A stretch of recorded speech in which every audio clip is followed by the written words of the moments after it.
Ketahanan telur puyuh mentah itu berapa lama sih? Oke, kita bahas tentang ketahanan telur puyuh ya, waktu mentah. Seperti kita ketahui ya, kalau misalkan telur itu memiliki ketahanan ataupun masa simpan, tergantung pada cara kita untuk menyimpannya. Bisa di suhu ruang, ataupun di kulkas, ataupun di freezer. Semakin baik kita menyimpannya, semakin lama pula untuk masa ketahanan telur tersebut. Lalu berapa lama kalau kita simpan di suhu ruang?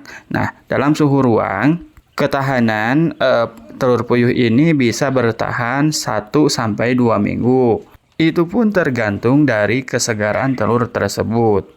Kalau kita simpan di kulkas, itu bisa jauh lebih lama, bisa sampai 4-5 minggu bisa bertahan. Kalau mau lebih lama lagi bisa, yaitu dimasukkan ke dalam freezer, kemudian dibekukan ya. Lalu kalau untuk telur yang dibuahi itu kuatnya berapa lama disimpan? Nah, kalau untuk yang telur dibuahi itu kita bisa menyimpannya selama 9 hari maksimal. Nah, sebelum kita masukkan ke dalam inkubator itu bisa kita simpan terlebih dahulu, kita kumpulkan terlebih dahulu dalam satu ruang. Setelah 9 hari terkumpul beberapa ratus butir, baru kita masukkan ke dalam inkubator. Tujuannya supaya apa? Tujuannya yaitu supaya si telur tersebut menetas dengan sempurna dan berbarengan. Kalau masa simpan telur yang dibuahi itu tidak segera dimasukkan setelah 9 hari, maka telur tersebut tidak akan berkembang dan tidak akan jadi anakan lagi. Nanti kita akan bahas di video selanjutnya untuk tata cara proses mengembangbiakan anakan puyuh tersebut. Nanti kita akan bahas tentang proses dari awal mula penanganannya sampai ke masukan ke inkubatornya. Oke, kita kembali lagi ke pembahasan yang awal, yaitu tentang ketahanan untuk konsumsi.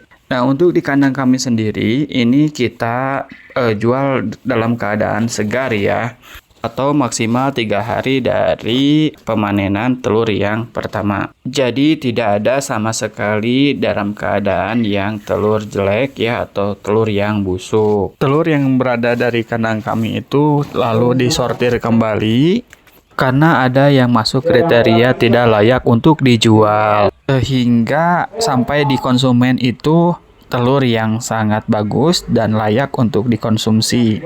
Jangankan telur yang jelek, telur yang tidak memiliki corak pun kita tidak akan masukkan kriteria untuk layak dijual.